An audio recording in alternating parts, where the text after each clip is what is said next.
Carter Smith in the mix, according to one Wisconsin Badgers head football coach, Luke Fickell. Does he get the start this week? Does it matter? How much of a pass does Luke Fickell get for the injuries that continue to pile up on this Wisconsin Badgers football roster?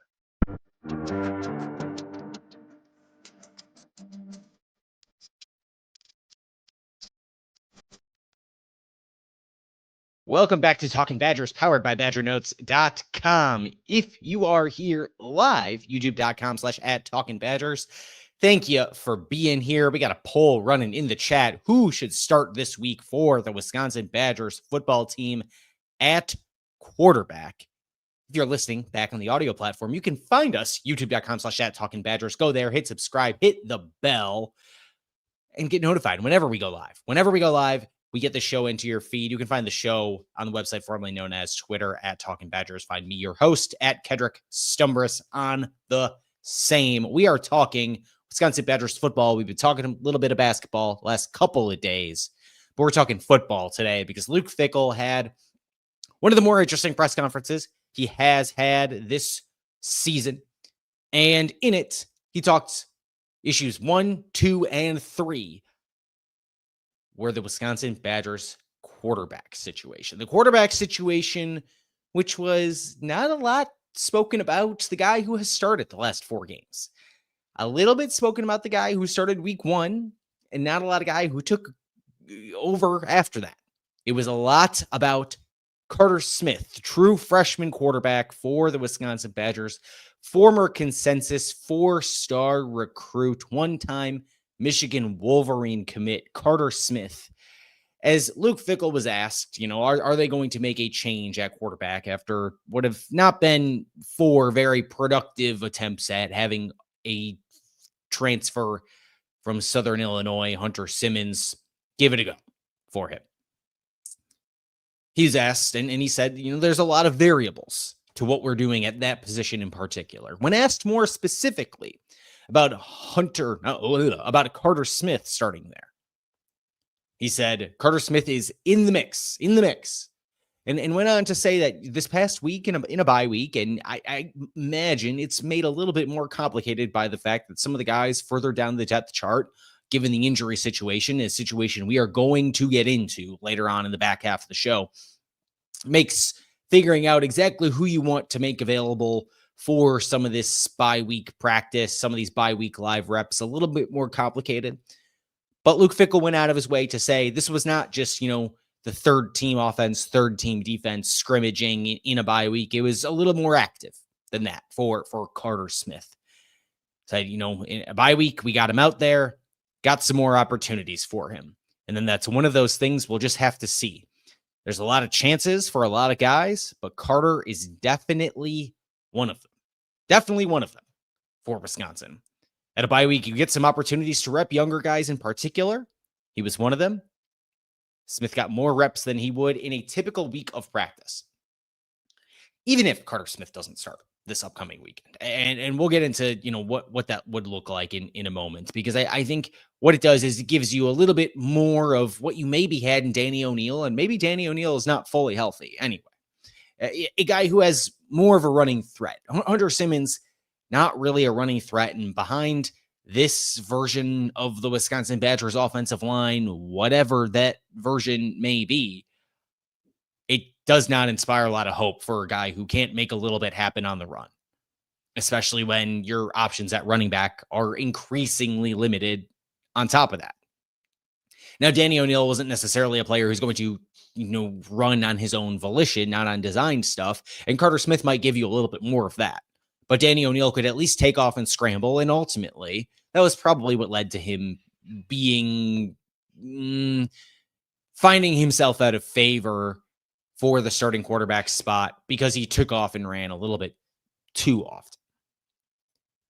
So we check in on our poll. We got 2/3 of our votes for Carter Smith, the other third to Danny O'Neal, and the who should start against Washington debate here going on in the chat. Regardless of whether or not Carter Smith plays this weekend, I imagine he's going to get some kind of role in this Wisconsin Badgers football offense going forward. what that role looks like, unclear, but it seems there's going to be opportunities for him, whether it's a start, whether it's packages, because there have been, a play here and there that Wisconsin has given to a guy like Danny O'Neill. It seems they want to keep guys a little bit involved, regardless of how you think about that, regardless of how anyone might feel about that. Luke Fickell goes on to say during the press conference, if you need Carter Smith, you'll find a lot more about what you really have for the future and moving forward. Otherwise, you're going to spend a lot of time trying to figure out what you have for the future based on preparation, based on maturity of how he handles things. But it's not far-fetched to think that there isn't going to be a role and an opportunity for him. If it's not this week, here in the near future. Seems pretty clear that Carter Smith is getting some real, there's some real conversation being had there. And unfortunately, although in past years we have had this opportunity as members of the media, we've gotten the opportunity to speak with the coordinators in season, some of that stuff happening around bye weeks. We've not had that opportunity this past year to speak with Jeff Grimes since the opening of fall camp. Have not had an opportunity to speak with even defensive coordinator Mike Tressel since the opening of fall camp. So you don't really know what's in the mind of the guy who is, ostensibly has as loud of a voice, if not a louder voice in that room of selecting the quarterback as Luke Fickell in Jeff Grimes. We have no idea what he's thinking. All we get is this, whatever this one message is from Luke Fickell. Ultimately, Luke Fickell says his decision of who to start at the position still comes down to what gives us the best chance to win football games, to move the ball, to score points. And this is where I want to get into a little bit more of my personal opinion on this, of how I see this. If Luke Fickell is making this decision based on who gives them the best chance, let's even throw the part of best chance to win out the window, because I think at this point that's even a little bit nebulous as to what that looks like with this Wisconsin Badgers football team that is just not up to snuff. Luke Fickell still has yet to beat a ranked opponent. He has ranked opponents on the schedule the next 2 weeks, has played ranked opponents. It'll be 3 in a row, will be whatever it is, 4 of 5, and in 5 of 6 goes at it. Maybe it's 4 of 6 or 5 of 7 goes at it, depending, dating back to the Alabama game. The only non-ranked power conference opponents they have played this year or play in the next 2 weeks are Maryland and Iowa. If it comes down to who gives you the best chance to move the football, to score points, throwing the wins out the window, because they not that they seem far-fetched, not that it's even that, but it just seems secondary to, you have to get the process moving the right direction first. Well, if that's the point, moving the ball, scoring points, I don't even know how you can reasonably say you go back to Hunter Simmons, the guy who started all 4 games in October, bookended with a touchdown in the very first quarter of the month, and leading a touchdown drive in the very last quarter of football of the month. And those are the only 2 touchdowns you scored. The only 2 touchdowns you scored were the very first quarter of football and the very last quarter of football. I don't know how he is the guy who gives you the best chance, not even to win football games, but to move the football, to score points. A guy who has, just the touchdown interception ratio, right? And the touchdown interception ratio doesn't even cover the backwards pass turnover, which put the Iowa game out of reach 16 minutes into the thing. Hunter Simmons has completed exactly 50% of his passes. The old Braden Locke syndrome, where he was somehow exactly even. It is completions and incompletions all the time. 2 touchdowns, 5 picks. Has not worked out.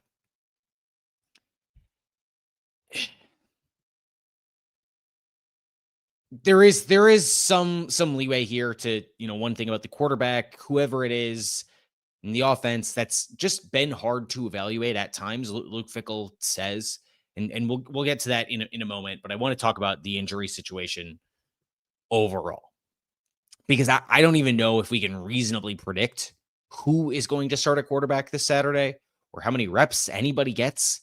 Maybe it's a quarterback by committee situation for all I know.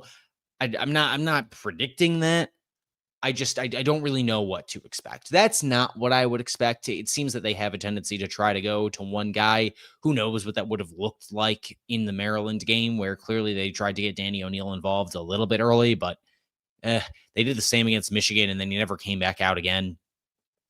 In the Maryland game where Billy Edwards started ish, and then never wasn't able to stay on the field. Hunter Simmons started against Michigan. Danny O'Neal saw a snap. So it's not clear to me what the plan would be if you have packages specific to Carter Smith. Would seem odd to me. But injuries overall, because I don't even think this is a quarterback injury conversation anymore. I'm a little bit loath to have that conversation because it's been beaten to death in the Luke Fickell era. But Luke Fickell comes out in the press conference and gives some pretty big injury updates to three guys in particular, saying that their seasons have ended. And I don't want to get to each one of them, but I want to take a kind of zoom out picture first on the injury situation to Wisconsin football, and then zoom in on each of those guys in particular and talk about what that impact has been or will be to their respective sides of the ball. So first, Luke Fickell indicating in the presser, there's a lot of young guys who are going to get opportunities in these next 4 weeks, even outside of the injury conversation. He said this, and yeah, given the context of the injury of it all, that's exactly what's going to happen here. That's why Mason Posa was thrust into the role he was, playing the will linebacker with a Christian Allegro having a broken arm. There are 8 players that would have been week 1 starters against Oregon. 8 players that would have been week 1 starters against Miami that did not play against Oregon. That's Christian Allegro, Dylan Jones, Billy Edwards Jr., Tucker Ashcraft, Preston Zachman, Jake Renfro, Deani Hill, and Kevin Haywood. 8 starters. You are missing almost 50% of your starters. Whatever that is, that number is 8 divided by 22. We're looking at 36. That's more than a third of your week 1 starters out. And that doesn't even account the other impact players who are playing something close to starting reps for this team. That's a Darian Dupree, Kerry Kidanko, Terrell Henry. There's just injuries up and down this lineup, which I mean makes it hard to evaluate what this season would be anyway. Not that it's been great, and yes, Luke Fickell deserves flack for not having a team that can go to the second level of its depth chart and have guys prepared to play. I think that's true. But at a certain point, if you are putting out something close to, your second team across the lineup, that's hard. That's hard, especially with so many of these guys that aren't just good players, but key leaders on your team. A Preston Zachman, right? And we'll get to him in a minute. But the 3 players that Luke Fickell indicates, are out for the season, underwent season-ending surgery. First, Dylan Jones, running back. Luke Fickell says he has his turf toe thing repaired. His exact words, turf toe thing repaired. Going into the rest of the running back room, I am a little surprised we have not heard anything more concrete on Darian Dupree. But based on, the look of the injury that he sustained against the Iowa Hawkeyes, I'm a little bit surprised he does not similarly have a season-ending designation. We'll see what that looks like for him coming back. Obviously, Cade Giacomelli also not getting out of that Oregon game healthy. So there's 3 of your top 4. And as Luke Fickell said, that you looked at that running back room at the beginning of the year as a deep room that turned into a thin room really quickly. A guy like Gideon Atuka, who now is thrust into, the premier back role, so to speak. He's earned some run here. He runs hard, looks good, and maybe that kind of different back that different look that Gideon Atuka gives you is what this Wisconsin Badgers football team needs right now.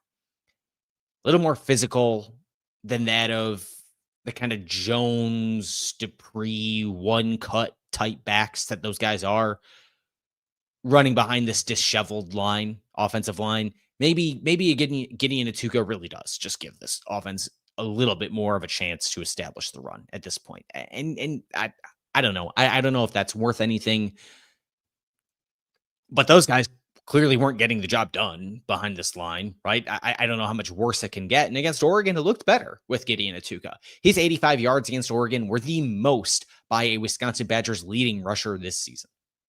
I don't think they're going to have a 100-yard game this year. That's a little wild. The second guy, Luke Fickell, comes out and talks about as out for the season is Matt Traynor. Safety, he tears his ACL. And that definitely hurts when you have not had Preston Zachman in Big Ten play at any point in time. Preston Zachman being out back there alongside Traynor, they're really short on qualified bodies at the safety spot. And Zachman's the leader of that defense, making calls, has been around. Wisconsin's defense is just missing that leadership, that consistency in knowing he's there and knowing what he's doing. You have that a little bit in a guy like Ricardo Hallman, but he's got to be on his own island a little bit, right? That's what you want a cornerback to be doing, is putting other guys on an island. When you have a guy at safety who's the leader of your offense, or a leader of your defense, rather, he can cover up for a lot. Just he recognizes everything going on in front of him and can do a lot because of it. And now without him, without Traynor, it gets bad pretty quickly. And Luke Fickell says, Zachman doesn't sound like he knows when he would return. Sounds like Zachman is maybe feeling a little bit better, but it's rough for a senior like that, who a guy in whatever it is, his fifth, I think sixth year of college football, doesn't know if he's going to be able to see to the end of it. That stinks. And then there's Jake Renfro. Jake Renfro undergoes surgery. Jake Renfro had surgery and he'll be out for the rest of the season as well, says Luke Fickell. Unclear what the surgery is. I suppose it could be just about anything on the leg. His in and out of the lineup status has not been great for Wisconsin. And even before the Oregon game, even before this week, I wrote for Wisconsin Badgers on SI, or whatever that is, almost 2 weeks ago now, that at the time, in 7 games, Wisconsin had started 6 different offensive line configurations. Now, through 8 games, Wisconsin has started 7 different offensive line configurations. Only against Iowa and Ohio State has Wisconsin trotted out, the same offensive line on that starting 5. And those were the 2 games the offense was shut out in. So even when you have all the 5 pieces together, it hasn't looked great. Ugh. Them not having guys there has been bad for this team. Is something of an indictment on the ability to recruit, to develop talent. Where that blame falls, I think is certainly a mixed bag between the position coach, AJ Blazik, the offensive coordinator, Jeff Grimes, the head coach, and Luke Fickell.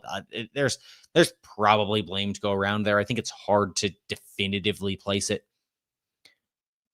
But just not having any kind of consistency there really stinks. And again, another guy you hate that for, in the same vein as Preston Zachman, you hate that for Renfro. And in my, limited interactions with him, very, very, very nice guy, very, very, very thoughtful guy.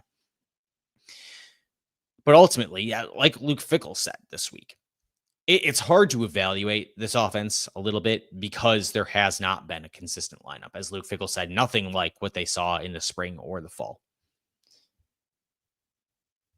That offensive line shuffling all around has really doomed them from the beginning. And that was clear just based on the limited pass protection they were able to give a guy like Danny O'Neal, and how it seemed that he just started taking off and running because he was worried about getting crushed, and he did get crushed against Alabama, against Maryland. It didn't even look that pretty against Miami of Ohio. I was saying that on my rewatch. Didn't look that pretty against Miami of Ohio. Emerson Mandel struggled back then. I think has improved a lot over the course of this season. In an offense where they want to lean on the run game, and Luke Fickell says the offensive line has been even more of an Achilles heel than the quarterback position. Maybe he's right. I don't think that's that crazy to say because there is, as I have said on different portions of this show and different episodes of this show, Wisconsin has been a program that wins not because of quarterback play, but wins in spite of quarterback play.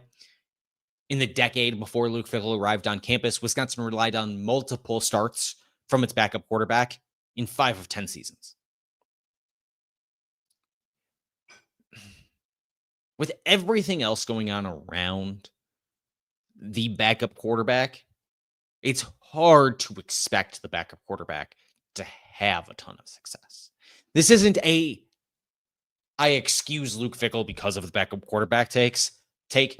This is I excuse the backup quarterback because I don't know that he's been given much of a chance.